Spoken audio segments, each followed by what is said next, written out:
Hi, thanks for joining a new video. Today we're unboxing and testing Samsung's original accessories. Let's begin.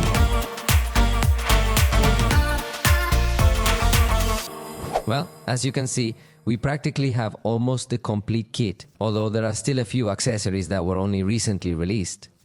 But well, we will have to acquire them slowly, little by little. For now, I want to show you, for example, here is the anti-reflective lens. We will see if it improves the anti-reflective finish of the Galaxy S26 Ultra. Fortunately, we already have two devices here to compare them with, and both are Galaxy S26 Ultra. On one, we will apply the mica, while the other will remain without it, to observe if there are noticeable differences or not. Now, here we have the wireless charger, which is quite interesting. It is compatible with the Qi 2 standard, yet it surprisingly only provides a maximum of 15 watts. Theoretically, it can go up to 25 watts, but it seems that Samsung doesn't have any official accessory for that yet. I find it quite intriguing that it merely states designed for Samsung without actually bearing the Samsung brand itself. It is quite strange because I bought this in the official Samsung store, and in its small print, if it says Samsung brand, then I do not know why it does not say Samsung but designed for Samsung. It's rather peculiar because it indeed shares the same design style as the other accessories. However, there will also be here the case featuring a magnetic ring, which will be utilized to test the wireless charger. Moreover, we have here this wireless power bank, which was the item that was promptly added to your cart right at the moment of purchase. So I basically ended up buying the entire kit, but how about we begin with the mica? The only downside is that I'm quite bad at applying mica, so let's hope we manage to apply it well this time. I also wish it comes with a guide or something similar to help make it easier to put on, given that it's such a large box and considering we're only purchasing one mica. But let's take a look. Yes, see, here is this small installation guide. It even comes with a mega user's manual, and on the other side, there's a cloth. This is used to remove dust, and this is for applying mica properly, which is why the box is so large. This is going to assist us in properly aligning the phone. Additionally, it will help with the rest of the products that I've shown you earlier. And finally, this is where we find the mica. Let's verify whether it includes 1, 3, or more. Fortunately, it comes with 2 micas included, so that's what we have here. Let's place it and follow the steps carefully. The first thing we need to do is to remove this small sheet from the guide, as far as I can understand. So, what we're going to do is remove it, and then we're going to carefully place the cell phone there. It seems like this is to ensure it's properly adhered, allowing us to achieve a correct installation. There it is. We will position it exactly as shown in the image to avoid any confusion or mistakes. Now, it simply instructs us to clean it, apparently to prevent any unsightly bubbles that often form underneath the mica. I would say that this cell phone is already very clean, but we are going to check it very well. Now, we already have the mica here. It should be quite simple, apparently. I am going to remove this that has the number 1. And then we are going to place it this way. In fact, there is not much to lose, because here are the holes cut exactly this way. Then we are going to place it in, and we remove this part. After that, we carefully put it in this manner. There, it is perfectly framed, and we release it. Now we are going to adjust it here to ensure that it is perfectly well aligned. And that is it. We are going to press it here firmly with force. Now we are supposed to turn this around and apply it accordingly. I believe this one will be installed properly and effectively. Let's wait a moment. We're doing well. We're definitely doing well. We're doing well. We're doing quite well. Perfect. I think it's excellent. I really hope so. Now here, there is still not the anti-reflective finish yet because it reflects much more. We still have to remove another mica over there, but well, we're halfway through the installation process. Now we are going to take out this guide, then proceed with this part, and that's all there is to it. I think this time it was perfect. Well, let's remove now the last thing, and that's it. Well, I think it was not so perfect. It has some bubbles here, but almost perfect. I must continue perfecting it. My skill in installing the lens is about to be tested. The moment of truth has come. Let's compare the results.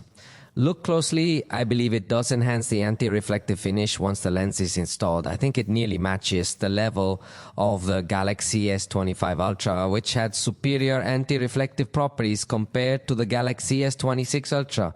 They are quite similar, yet I notice a slight improvement. Therefore, I would recommend installing the lens if you wish to enjoy the advantages of an enhanced anti-reflective finish. Very well. First accessory, I think it is approved, especially because it also brings good installation and are also two micas included. When the one we just installed is a little bit ugly, we can still put another one. Now let's move on to the second accessory, which is the holster featuring the magnetic absorption ring. Let's take a look at what we have here. The usual paper is included, but I don't think there's much to focus on there. Essentially, it's just that the case comes with a completely rigid finish, both inside and around the frame area. And naturally, what will catch the eye is the magnetic ring. However, in this situation, I am eager to examine the strength of the magnetic absorption, especially since the device lacks built-in magnets. Therefore, let's proceed to put on the case, which will of course continue to display the design of the device. Additionally, it introduces a white outline around the camera, which will... I don't think it looks bad. In fact, it looks good with the case on. However, I emphasize that the key test here is how well the magnetic absorption works. And for that, we're going to go ahead and open up the next accessory, which is the Samsung 15-watt magnetic charger. Now, honestly, this might not sound like a lot, but we're going to conduct a test to see just how quickly it can charge. So, let's take a look over here. We already have this wireless charging plate. Of course, it doesn't include the charging adapter, or as some people refer to it, the charging cube, so you'll need to use another one you have at home. And here it is. I'm going to use this charger for an unpaid mention, as I consistently had quite good use for those urine chargers. So what we're going to do is plug it in over here, and then we're going to check how effectively it charges. But before I actually plug it in, I want to take a moment to check how the magnetic absorption is working. It does seem to feel quite strong. Look, I'm just going to hold it by the ring here and see how it performs. Notice it doesn't fall off. It's actually pretty firm.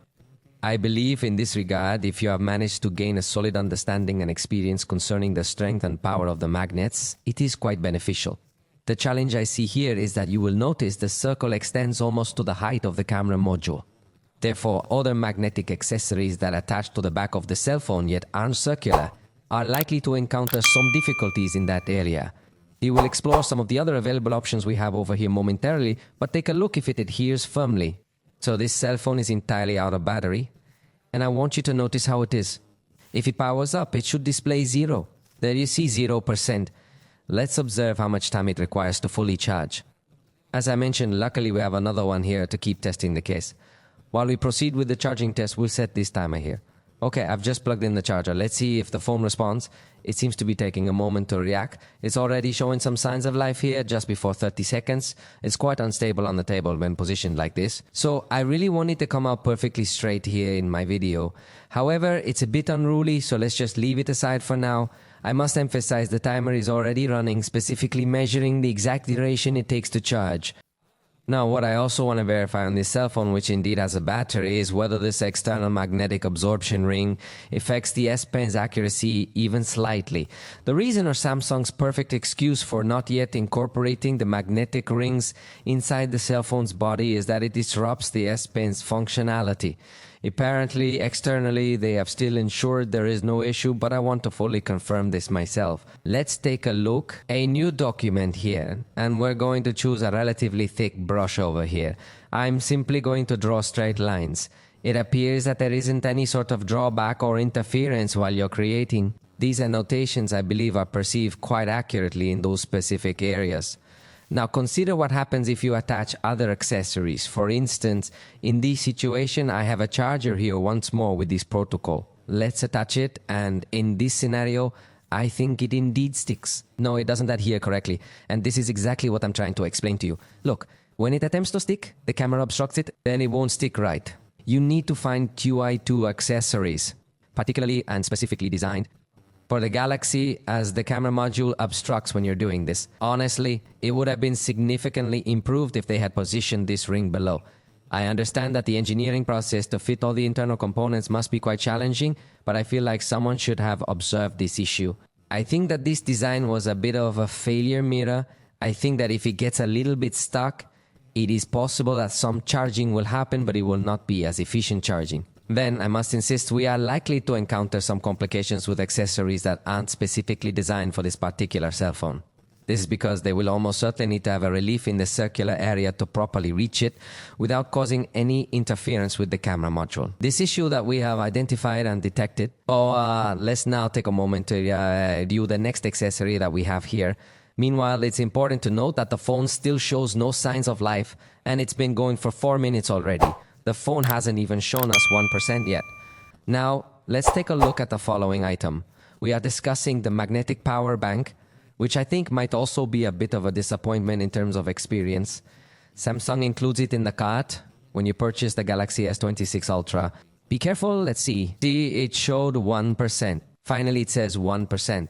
It's almost been 5 minutes. Anyway, I'm having some trouble opening this box, but finally. That's it, and let's get it out.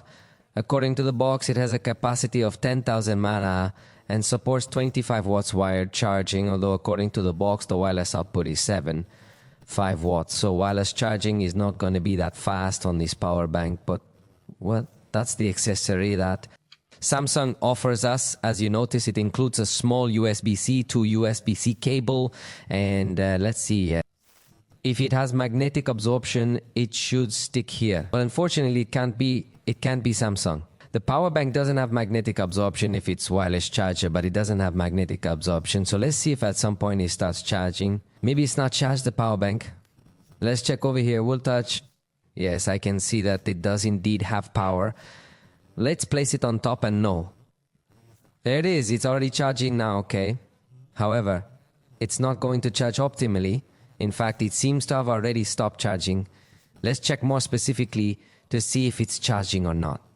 It appears like it's not charging, so let's adjust it slightly. There it is. But once more, the camera has to be on top of the power bank, and that results in it not having a very accurate coupling, and therefore it's not going to charge at full speed. If by itself it doesn't provide a really strong output, then the relief makes it even less effective for wireless charging. Unfortunately, this accessory is not recommended for the Galaxy S Ultra. However, in the Samsung store, there's another power bank with a circular design in that section to achieve a better fit with the Galaxy S26 Ultra. So, perhaps that will be the best choice if you are looking for a magnetic power bank, because in this instance, it isn't even magnetic. This power bank is certainly a letdown. It probably won't be very useful. However, let's not remain uncertain. Let's go ahead and connect this charger to see if it will actually hold wireless charging, despite not having a very specific coupling. So watch this, I just placed it there, and yes, indeed, it is charging. It might not be the fastest charging method, probably, but there it is, and yes, it worked properly. However, I must emphasize, this one gives me a bit of concern that it might fall off at some point, because it's not perfectly coupled within the magnetic absorption ring. But hey, those are the props. We're just going to keep waiting around here for this one to load, and I'll let you know. But look, it barely reaches 2%, and we're already almost at 10 minutes, so I think it will load extremely slow. But look, I will update you every 15 minutes to see how we are doing so that the video doesn't get boring for you. And well, as you can see, we have just completed 15 minutes of loading, and 4% is really pitiful. The loading speed we are seeing here is just not good. Yes, theoretically it's 15 watts, so it should charge significantly faster, but we are definitely not getting very good results. I believe it will take around 3 hours to charge, so I plan to update you in approximately 45 minutes to avoid boring you. However, for now, please take a look at the time and the timer, just to be certain. We will have to continue waiting. And well, it's only been an hour since we started charging this cell phone. And I want you to notice that it carries 19%, which is utterly pitiful. This wireless charger is completely disappointing. Samsung really needs to reconsider the fact that they are selling these products as they are practically mocking us. There truly isn't another way to describe it. This product appears as if it was sold to me by a generic Chinese brand from Temu. And the truth is, consider purchasing it from the official Samsung store. If it turns out to be extremely disappointing, even with the standard G 2, which you would expect to be much more efficient, faster and superior in every way, it has truly let down expectations. It only managed to reach 19. In just 1 hour, it completely makes it a total waste. Don't buy this charger, it's terrible and useless in real life. I'll keep testing how long it charges, but I won't record it because I have other things to do and can't wait all day. Well, it's been 2 hours, 38%. I do not know whether to keep waiting. I do not think it's worth it because it will take, even if we multiply it by 4 hours and still not going half. Well, no, I believe it's going to take approximately 5 or 6 hours to load. So honestly, it's not worth waiting for. So, well, you've had a small taste of these original Samsung accessories that have, to be honest, really let me down. The only thing that somewhat functions properly is the case, but even then, the ring should be positioned lower. Well, the truth is that I'm leaving feeling a bit let down, especially since I'm a Samsung user and it bothers me what Samsung has been doing recently. I hope you enjoyed this video. If you did, feel free to let us know and we'll see you next time.